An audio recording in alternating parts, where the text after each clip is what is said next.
Hello guys, this is स्वदेश Singh and now you watching crypto beginner. तो guys, आज से पहले मैंने 2 साल पहले एक वीडियो बनाया था best crypto exchange in India. ठीक है, यानी अगर जो आप इंडिया में रहते हैं तो आपके लिए बेस्ट क्रिप्टो करेंसी एक्सचेंज कौन सा हो सकता है।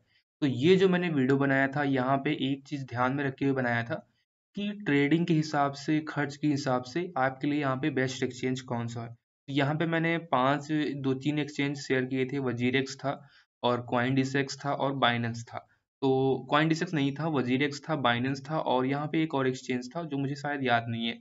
तो यहाँ पे मैंने 3 एक्सचेंज शेयर किए थे। तो आज गाइज़ यहाँ पे ऐसा हुआ, तो यहाँ पे मैं आज जो वीडियो बनाना पड़ रहा है वो यहाँ पे सिक्योरिटी के हिसाब से बनाना पड़ रहा है कि आपका जो फंड है वो किस एक्सचेंज में सेफ है। अगर जो यहाँ पे आप FTX कोलैप्स के बारे में नहीं जानते, यानी FTX वर्ल्ड का अगर जो सेकंड लार्जेस्ट एक्सचेंज जो यहाँ से कोलैप्स हो गया। कोलैप्स का मतलब आपने जो भी यहाँ पे फंड रखा था, अब वो लोग यहाँ पे विड्रॉल नहीं कर पा रहे हैं। एक्चुअली में यहाँ पे मैं आपको शॉर्ट फॉर्म में समझाऊं तो आपका जो फंड यहाँ पे, आप जो यहाँ पे FTX में बाइंग करते थे, जो भी बिटकॉइन खरीदते थे, एक्चुअली में वो बिहाइंड द सीन वो फंड था ही नहीं। मतलब मेरा कहने का मतलब है, आपने जो भी यहाँ पे फंड रखा था, तो उसके सीईओ ने क्या किया, उस फंड का यूज उस फंड के अगेंस्ट उसने लोन लिया।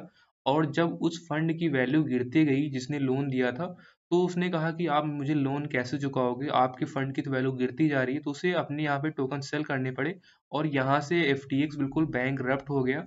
उसके पास फंड ही नहीं बचा। बस आपके पास यहाँ पे एक्सचेंज में केवल डिस्प्ले, एक ऐसे नंबर डिस्प्ले कर रहा है कि आपको लगता है कि मेरे पास फंड है, पर एक्चुअली में वो ब्लॉकचेन पे ऑन चेन वो कोई फंड है ही नहीं। तो आज की वीडियो में हम बात करेंगे। तो यहाँ पे अब क्या हो रहा है कि सारे एक्सचेंज अपने प्रूफ ऑफ रिजर्व शेयर कर रहे हैं अपने यूजर्स के साथ, कि हम अगर जो मेरे पास प्रूफ ऑफ रिजर्व कितना है, यहाँ पे कॉइनडिसेक्स ने शेयर किया और बाइनेंस ने शेयर किया, तो इस हिसाब से हम बताएंगे कि यहाँ पे आपके लिए बेस्ट एक्सचेंज कौन सा हो सकता है। तो किसी एक्सचेंज का प्रूफ ऑफ रिजर्व देखने से पहले आप एक चीज याद रखना कि यहाँ पे crypto.com करके एक्सचेंज है, उसने अपने प्रूफ ऑफ रिजर्व शेयर किए। तो उसमें उसने क्या किया कि जो उसने प्रूफ ऑफ रिजर्व शेयर किए और जिस वॉलेट्स में उसके फंड्स थे, तो उसने वो फंड किसी दूसरे को भेज दिया। मेरे कहने का मतलब ये है कि मेरे पास 1 लाख रुपए मेरे अकाउंट में है और मैं किसी अपने यूजर्स को दिखा रहा हूँ कि मेरे पास 1 लाख है, तुम्हारा फंड सेफ है। और मैं आपको वो 1 लाख रुपए आपको भेज दूँ, आप भी अपने यूजर्स को दिखा दो कि आपका फंड सेफ है। तो इस तरह यहाँ पे crypto.com ने किया और यहाँ पे भी इसके विड्रॉल भी पाउस हो गए। तो मेरा कहने का मतलब है, प्रूफ ऑफ रिजर्व्स में केवल ये स्क्रीनशॉट इन्होंने कॉइनडिसेक ने शेयर किया है और यहाँ पे कोई अपना वॉलेट एड्रेस नहीं शेयर किया है जिससे आप ऑन चेन चेक कर सकते हो कि यहाँ पे एक्चुअली में इनके पास यहाँ पे प्रूफ ऑफ रिजर्व्स है कितना। तो यहाँ पे हम बात करेंगे तो यहाँ पे कैसे डिसाइड करें कि हम किस एक्सचेंज में यहाँ पे ट्रेडिंग करें, किस एक्सचेंज में यहाँ पे होल्डिंग करें। तो यहाँ पे मैं एक चीज आपसे क्लियर कर देना चाहता हूँ। यहाँ पे पहले भी मैं कहता था कि आप जो अपने सारे फंड्स हैं वो एक कभी वॉलेट्स एक कभी एक्सचेंज में रखो ही ना। ठीक है, तो यहाँ पे आप अलग अलग एक्सचेंज में अगर आप रखा होगा तो यहाँ पे आपका सेफ होगा। और मैं इस बिहाफ से बात करूँ कि यहाँ पे अगर जो आपके पास जो भी यहाँ पे फंड, अगर जो आप लॉन्ग टर्म के लिए होल्ड कर रहे हो, तो वो यहाँ पे डिसेंट्रलाइज वॉलेट्स में करो। ठीक है, आप डिसेंट्रलाइज वॉलेट्स में आपका की रहता है, आपकी उस सेल्फ कस्टडी में रहता है, वो ऑन चेन फंड रहता है। तो वो आप बिना वॉलेट्स भी आपका फंड यहाँ पे यूज नहीं कर सकता है बिना किसी आपके ऑथेंटिकेशन के। तो आप बहुत सारी यहाँ पे वॉलेट्स हैं, आपको लिंक डिस्क्रिप्शन मिल जाएंगे। आप होल्डिंग के लिए फंड उनमें रखो। फिर यहाँ पे बात आती है कि हम ट्रेडिंग किस में करें। तो यहाँ पे अभी के टाइम पे अगर जो हम बात करें डिसेंट्रलाइज एक्सचेंजेस, यहाँ पे बाइनेंस की तरह तो है नहीं कि यहाँ पे उन पे हम ट्रेड कर पाए। पर यहाँ पे सेंट्रलाइज एक्सचेंज में कौन सा हम डिसाइड करें कि मेरे लिए अभी के हिसाब से बेस्ट एक्सचेंज कौन सी हो सकती है। तो यहाँ पे हम बात करें कॉइन डिसेक्स, सबसे पहले लेते हैं कॉइन डिसेक्स को हम देखते हैं। तो कॉइन डिसेक्स यहाँ पे एक इंडियन क्रिप्टो एक्सचेंज है और यहाँ पे एक क्या कहते हैं, इनके जो सीईओ हैं सुमित गुप्ता ने, इन्होंने एक काशिफ रजा जो एक फेवरेट यहाँ पे यूट्यूबर, एक पॉपुलर यूट्यूबर है वेब3 दुनिया के, जो शो चलाते हैं, तो उन्होंने उनके साथ वो शेयर किया कि अगर जो 5 साल तक, अगर जो कॉइनडिसेक्स का जो वैल्यूम है, ट्रेडिंग वैल्यूम जनरेट भी नहीं होता है, तो 5 साल तक वो यहाँ पे एक्चुअली वो एक्सचेंज वो रन कर सकते हैं। और इन्होंने ये भी कहा कि आने वाले टाइम में ये यहाँ पे ऐसा प्रोडक्ट लाएंगे कि आप सेंट्रलाइज एक्सचेंज में जो आपका जो फंड होगा वो आपकी सेल्फ कस्टडी में रहेगा।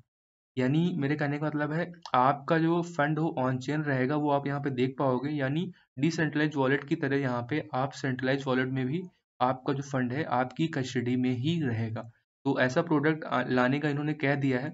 और भी बहुत सारी इन्होंने चीज़ें कही कि इनका कोई टोकन लाने का प्लान नहीं है। अगर जो आप वो यहाँ पे क्या कहते हैं वीडियोस देखोगे, तो यहाँ पे उम्मीद है आप यहाँ पे इनको थोड़ा टच कर पाओ। तो यहाँ पे मैं ये कहता हूँ कि आप अपना पर्सनल रिसर्च जरूर करना। इन्होंने अभी कोई यहाँ पे अपना वॉलेट एड्रेस नहीं शेयर किया है। तो अभी के यहाँ पे भरोसेमंद यहाँ पे लोग भरोसा कर रहे हैं कॉइनडिस्क पे। अगर जो हम बात करें वजीरेक्स एक्सचेंज की, तो वजीरेक्स गाइस यहाँ पे वजीरेक्स ने यहाँ पे कोई अपना इस प्रूफ ऑफ रिजर्व के बारे में कुछ भी नहीं शेयर किया है।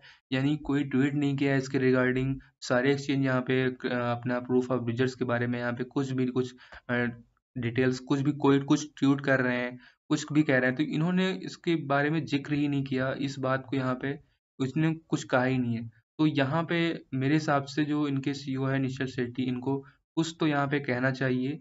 इस टाइम पे जितना यूजर्स यहाँ पे पैनिक है, उनको यहाँ पे उनके सेटिस्फेक्शन के लिए यहाँ पे उन्हें कुछ तो यहाँ पे ट्वीट करना चाहिए। तो यहाँ पे इसके बारे में प्रूफ और रिजर्व के बारे में यहाँ पे वजीरेक्स ने कुछ कुछ नहीं कहा। और यहाँ पे हम बात करें वजीरेक्स की, तो वजीरेक्स में यहाँ पे एक डाउट ये भी है कि इसका ओनर को लेके यहाँ पे लोगों का काफी डाउट है कि इसका ओनर ही नहीं पता यहाँ पे कौन है, अल्मेडा रिसर्च है या बाइनेंस है। तो इसके पहले अगर जो आपने देखा होगा कि यहाँ पे ट्विटर पे काफी यहाँ पे विवाद चला था कि यहाँ पे इसका ये ओनर नहीं है। वो बाइनेंस कह रहा था कि मैं इसका ओनर नहीं हूँ, निश्चल कह रहे हैं मैं इसका ओनर नहीं हूँ। ये सारी चीजें चल रही थी। तो मेरे हिसाब से आप वजीरेक्स से यहाँ पे दूर ही रहें तो वो यहाँ पे ठीक है। तो अब हम बात करते हैं और एक एक्सचेंज है जो मेरे यहाँ पे मुझे सही लगता है। जहाँ पे बाइनेंस की बात करें, तो बाइनेंस का वर्ल्ड लार्जेस्ट एक्सचेंज है। तो ट्रेडिंग में लिए आप इसमें भी फंड रख सकते हो। और यहाँ पे बाइनेंस ने भी अपने यहाँ पे प्रूफ ऑफ रिजर्व्स यहाँ पे शेयर किए।